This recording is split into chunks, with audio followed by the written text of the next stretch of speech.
સુરતમાં ગેરકાયદેસર બાંધકામોની બોલબાલા છે ત્યારે સુરત મનપાની વરાછા ઝોનમાં આવેલ પુણા વિસ્તારમાં રેસિડેન્સીમાં સોસાયટીમાં કોમર્શિયલ બાંધકામ કરતા સ્થાનિક દ્વારા વરાછા ઝોન કચેરીએ જઈ ધરણા કરી વિરોધ કર્યો હતો। સુરતના જૂના વિસ્તારો ખાલી થઈ રહ્યા છે, જેની જગ્યાએ હવે નવા કોમર્શિયલ બાંધકામો થઈ રહ્યા છે, જેની સામે સ્થાનિક રહેવાસીઓ દ્વારા વિરોધ નોંધાવાઈ રહ્યો છે। પુણા વિસ્તારમાં પણ રેસિડેન્સ વિસ્તારમાં કોમર્શિયલ તરીકે ઉપયોગ થઈ રહ્યો હોવાથી સ્થાનિકો દ્વારા વિરોધ નોંધાવવામાં આવ્યો છે। ત્યારે વિરોધ કરવા માટે સ્થાનિકો દ્વારા ઝોનલ કચેરીએ વિરોધ નોંધાવ્યો હતો।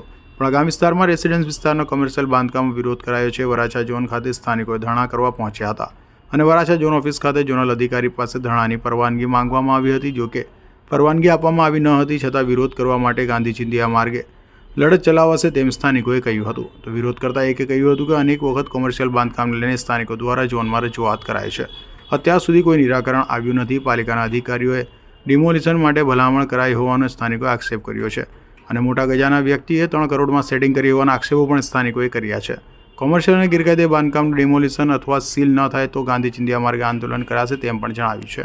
અમે 1.5 વર્ષથી આ કોટેજ ઇન્ડસ્ટ્રીના નામે આ લોકો રેસિડેન્ટ વિસ્તારની અંદર કોટેજ ઇન્ડસ્ટ્રીને પ્લાન મંજૂર કરાવરાઈને ગયો અને આ લોકો અત્યારે ધમધમતું રાતે પણ કામ ચાલે છે, દિવસે પણ કામ ચાલે છે। આ જાડી ચામડીના અધિકારીઓને વારે ઘડીએ અમે રજૂઆત કરતા હતી, છતાંય આ લોકો જાડી ચામડીના અધિકારીઓ કોઈ સમજતા નથી અને એમ કહે છે કે આ બધું જે છે એ રાજકીય લોકોના ઈશારે આ બધું થઈ રહ્યું છે એવું મને વારે ઘડીએ કમિશનર મેડમે કીધું। અહીંના કાર્યપાલક ઇજનેર જે છે એની નીચેના કીર્તિ પટેલે પણ કીધું કે જ્યારે અમે ડિમોલિશન કરવા જઈએ છીએ ત્યારે રાજકીય લોકોનો અમારી માથે પ્રેશર આવે છે અમારા અધિકારી માથે, એટલે અમારે ડિમોલિશન અટકાવી નાખીએ છીએ। એટલે આ લોકો વારે ઘડીએ ગેરકાયદેસર બાંધકામ જે કરવાના, મને જ્યારે એવું જાણવા મળ્યું છે કે આ લોકો ગેરકાયદેસર જે કંઈ બાંધકામ કરવાનું હોય તો મકાન દીઠ 3-3 લાખ રૂપિયાઓ આ લોકો ઉઘરાણા કરી રહ્યા છે।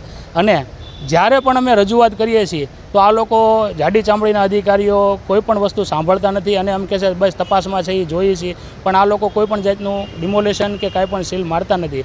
પહેલાં પ્રથમ તો રેસિડેન્ટ વિસ્તારની અંદર એવી પરિસ્થિતિ છે કે બહેનો દીકરીઓ જ્યારે વોકિંગ કરવા નીકળે છે, આજુબાજુમાં ઘણી સ્કૂલો છે। આજે 2 કોટેજ ઇન્ડસ્ટ્રી, હનુમંત ઇન્ડસ્ટ્રી અને કૃષ્ણા ઇન્ડસ્ટ્રી છે, બેની વચમાં અત્યારે સરકારી સ્કૂલ આ લોકો બનાવી રહ્યા છે ગવર્મેન્ટ। હવેના 8મા ધોરણથી લઈને 12મા ધોરણની દીકરીઓ જે ભણે છે, કાલ સવારે આ રોહિંગ્યા અને બાંગ્લાદેશી મુસલમાનો કોઈ લવ જિહાદનો કેસ બનશે અને અહીંયા પુણા વિસ્તારની અંદર 5 વર્ષની અને 7 વર્ષની દીકરીઓ માટે પણ બળાત્કારના કેસ બની ગયા છે। તો આ ઘટના ઘટશે તો કોઈ રાજકીય લોકો છે જેના ઈશારે આ થઈ રહ્યું છે એ લોકો જવાબદારી લે છે કે આ પછી કોઈ અધિકારીઓ જે જાડી ચામડીના છે એ લોકો આની જવાબદારી લે છે? પણ આમાં કોઈ એકબીજાને ખો આપી રહ્યા છે। એટલે મેં નક્કી કર્યું કે ભાઈ ગઈ 4 તારીખે મેં અહીંયા અરજી આપી ઝોનમાં કલેક્ટરશ્રીને, કમિશનરશ્રીને અને અહીંના પોલીસ કમિશનરશ્રીને અને આ એક ઝોનમાં કાર્યપાલક ઇજનેરને કે ભાઈ મને 4 તારીખે મેં અરજી આપી, 10 દિવસનો તમને સમય આપું છું, મને તમે એસએમસી, જે હું ટેક્સ પીરિયસ વ્યક્તિ છું, આ જે છે એસએમસી છે અમારા ટેક્સના પૈસે અત્યારે આ ભવન બનેલું છે, તો અમને અહીંયા તમે જગ્યા આપો કે હું ધરણા કરી શકું। અત્યારે સાહેબે મને એવું કીધું છે કે 15 મિનિટની મિટિંગ થઈ, હું એક કમિશનર મેડમ પાસે જઈને મિટિંગ કરી અને તમને લેખિતમાં આપીશ કે કેટલા દિવસમાં હું સીલિંગ મારીશ અને કેટલા દિવસમાં હું ડિમોલેશન કરીશ। સુરતમાં હાલ તો અનેક જગ્યાએ બિલ્ડરો રૂપિયા રડી લેવાની લાહેમાં ગેરકાયદે બાંધકામો કરી રહ્યા છે, ત્યારે હવે બાંધકામો સામે પગલાં લેવાશે કે કેમ તે જોવું રહ્યું। Bureau report, G24 news.